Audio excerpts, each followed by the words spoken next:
Go.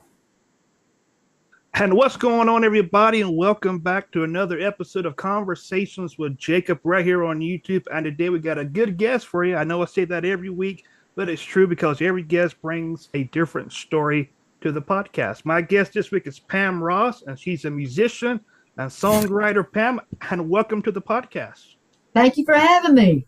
Absolutely. And now, for people who don't know who you are, can you give us a background? Uh, yeah, I'm a songwriter primarily. I do perform my own stuff out as well. But I primarily consider myself a songwriter, and I write in different genres, country, rock, Americana, folk, everything just kind of thrown in there. So, yeah, I listen to a lot of different styles of music. So naturally that's going to come out whenever I write. Now, and when did your music career begin? Oh, a long time ago. It's just what I always wanted to do. Started writing songs when I was a little kid and, just writing down little lyrics and stuff, and then got older and got a guitar and started putting the two together and just kind of progressed throughout my life. Now, speaking of guitar, did you take lessons or was you self-taught? Sort of both. I did take lessons when I first started playing. I don't know for how long I took them. But really, I think I learned the most was whenever I stopped taking lessons and I just started playing more by myself. To me, I think the best way for someone to learn guitar is go and get a songbook with songs that you like, that you know, that has the chords listed on them, and start learning those songs. And you'll start learning the chords, how to put them together, and you just branch out from there. Now, and did you have any music influences to your career start? Did you have anybody that you kind of, I guess, took after and kind of made it your own? I have a lot of influences. I think that's another reason why I write in different genres and mix things up so much. And my influences, I don't think there's anyone I really take after in particular. I think I just take stuff from all over the place, and it's everything from like Elton John to Metallica to the Foo Fighters to Johnny Cash to the Pretenders, REM, Ozzy Osbourne, Van Halen, you name it. I'm just kind of all over the place. Now, do you remember your first gig that you ever did? I remember the first time I played live. It was an open mic back home in Houston. And I just remember being petrified. I stood up on the stage, and there's probably like 10 people there. And I thought it was like 1,000, It's just like, and I almost walked off. But I thought, if I walk off the stage, I'll never have the courage to get back on. So I think I did Can't You See by the Marshall Tucker Band. And I don't remember the other song I played. Very simple songs. And I just kind of stood there frozen and just kind of maybe tapped my foot a little bit and sang. And that was the first time I played. My first actual paying gig. No, I don't remember what that one was. It would have been in Houston somewhere, though. Now, did you think when you was a kid that you would be and where you're at today? Yes. When I was a little kid, yes. Oh, yes. Actually, I think I thought I'd be a little bit bigger. Quite a bit bigger. Now, for people that wants to do songwriting or become a singer, and what would be your advice to them? For songwriting, it also depends on your genre, because there are different rules for song. In country, it's real specific. It's really in a box. You've got to have a lot of imagery. You've got to tell the story. You have to know exactly where I always kind of make the joke, if you're writing a country song, the listener has to know what time it is in China, what way the wind's blowing in Virginia, and, the stars in Sagittarius, Virgo, or, because they want so much descriptors in there. With rock, it can be a lot more lenient. Cuckoo Kajou, there you go. But the way I learned to write songs was just listening to the radio. I mean, I didn't realize it was called a pre-chorus. I didn't realize it was called a bridge when I was really young. I just knew that you had those things in a song. And, aside from a few Leonard Skinner or Doors songs, you're done with them in about 3.5 minutes. And so I just kind of learned from that. But if you really want to become a songwriter, I would say, go to Song U. You can look them up online and join them. And when you write your songs, they have people who have written hit songs, a whole bunch of people. And you can send your songs to them, just work tapes. I mean, I was with them for a long time just to up my game in songwriting. And, you can just make it home and they'll listen and they'll be like, this line's great, this line's great. Hey, I kind of got lost here. And it can really help you hone in. Because I've heard some people, with like 3 different choruses and a 7-minute song, and you're like, what the hell's going on in here? And, it's so, yeah, I try and join groups like Song U. NSAI is another one in Nashville. And, send your songs in and get feedback and just start working. Now, and what is the challenges of being a musician and a songwriter? And what are the struggles and the ups and downs from it? I guess that's one of the struggles for me is I can sing, but I don't have one of those voices,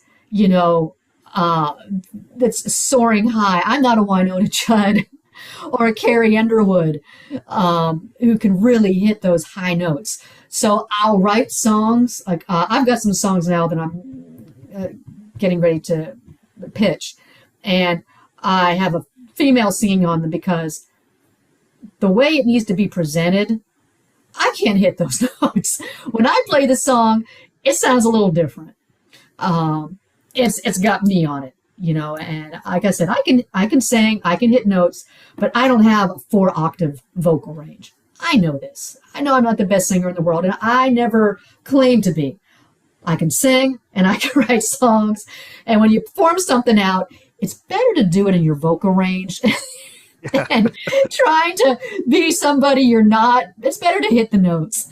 So for me, sometimes it's hearing a song that is going to get sent to somebody and listening and sometimes I try to do it and I'm like, no, that's just bring it back in my range.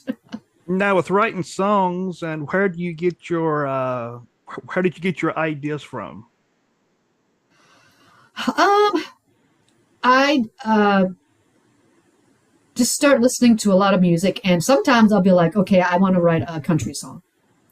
So I will deliberately listen to nothing but country music from the past 2 or 3 years that's been released. And I listen to it when I go out running. And the same with rock or anything. I kind of just listen to it. And as I'm running, I'll eventually, after about 2 miles, I'll shut it off. And I just kind of let my head start going. And things start coming to me. And then I come home and I start writing down. Because I'll be singing in my phone. I'll be running going, la, la, la, la, la, la, la, trying to breathe and sing at the same time. And sometimes something just comes to me. I just wrote a song this week. It came to me around 3 a.m. I woke up and there it was. And so I just grabbed my phone, put it on record, and I whispered it really low. And, don't wake anyone up. And just whispered in the line that came to me. And then, went out running and started writing the song. Now, and how long does it take you to write a song? It varies. When I was younger, I could do it in like a half hour. Wow. But when I look back on those songs that I wrote when I was, 19, 20 or whatever, I'm like, not that good. Matter of fact, there's some songs on my first album, When Therapy Fails. There are a couple songs I'm like, these are good songs. They just need rewriting. They needed to have more time spent with them. So I went back and I rewrote them. 2 Shots of Tequila is one that I rewrote. So for me now, it could be anywhere from 2 days to a week. Depends on my time. What I prefer to do now is start writing, get my riff down, get at least the first verse down, know where I'm going, and then I'm happy to go walk away if I have things I have to do. It's awesome if I can get through the chorus, and sometimes I can. Sometimes it'll take, I've got to come back to it, and I go running the next day or mow the lawn, and honestly, that's where I do my best writing. I don't know why, but lyrically, doing the lawn and running is where I come up with a lot of lyrics. Now, your latest single is Have a Good Time, and how did that come about? I was just sitting in the same chair I'm sitting in now, and I was just messing around on my guitar, and I just started hitting the chords. And I was like, bum, bum, bum, bum, bum, bum, bum. And I started writing the lyrics, and right away I knew where I wanted to go with that song. I heard the lead guitar part in it. I heard everything. It was a very simple song for me to write. That one, I think I wrote in one sitting, actually. Now, and what are some other songs that you got out there? I've got a lot out there. I've got one full album out, which is called When Therapy Fails. And Have a Good Time is the fourth single off of my second album. The album's called Outside the Box. So if you go to Pam Ross Music, Spotify, or PamRossMusic.com, my website, or Apple Music, anywhere, you look me up and you can see all the songs. Now, when you see the charts and see how your music's doing, and okay, let me re-ask that one. When you see the charts and how your music is doing, and what is your reaction to it? Oh, it's awesome! Yeah. My current single Tonight is number 2 on the indie chart, and that's awesome. I mean, it's like, I put it on my Facebook. I'm like, hey, check it out! Yay! It's very exciting. It makes me feel really good.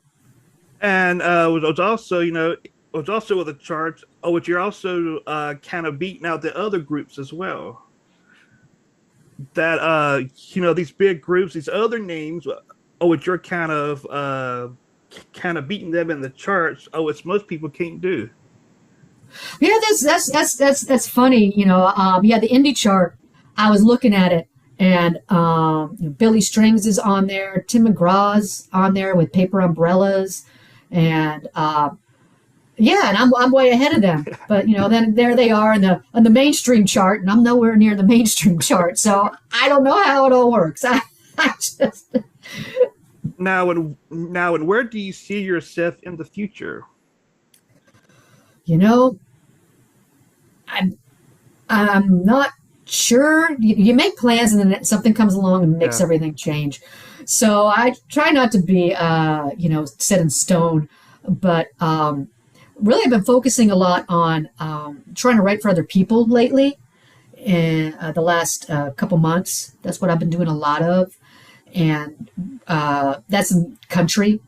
So I've been doing demos, and I haven't been singing on them because, like I said, in country they like those really high soaring voices and stuff, and some of my songs I see male singers performing, so you got to get a male vocalist for that. So I've been kind of focusing on that lately, and we'll see where that goes. If no one picks them up, they'll be on my next album. So and have you co-written a song? If so, do you do it in person or do you do it online? If so, and how difficult is it? I have co-written a couple. I haven't done it a lot. I would love to do more. It's really hard for me to find anyone to write with around here. The 2 times I have, it's been in Nashville. A friend of mine, Robert Ross, I stayed with him and his girlfriend when I go to Nashville.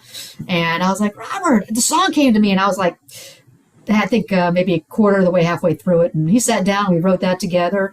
And another one was with a friend of mine, Jay Wiggler. We met at the Songwriter Festival in South Carolina. And so I was up there, and we were in a showcase together up in Nashville at the Commodore Grill. So I went over to his house, and we co-wrote a song together that turned out really well, that I do play out. Yeah, speaking of Robert Ross, he's going to be on the podcast in a few weeks. So Yeah, tell Robert I said hi. Brother Robert. We met at the Commodore, and we're sitting next to each other, and they're announcing, everyone on stage, and they say, Pam Ross, Robert Ross. We look at each other, and we're like, whoa, okay. No, we're not married or related. Everyone always thinks yeah, so we call each other brother or sister. yeah. Which I was going to ask if y'all was related in some way. No, no, not related at all. And where can people find you on the internet? PamRossMusic.com. Pretty simple. I kept it simple. Some people, they've got all kinds of different names, on Instagram, Facebook, whatever.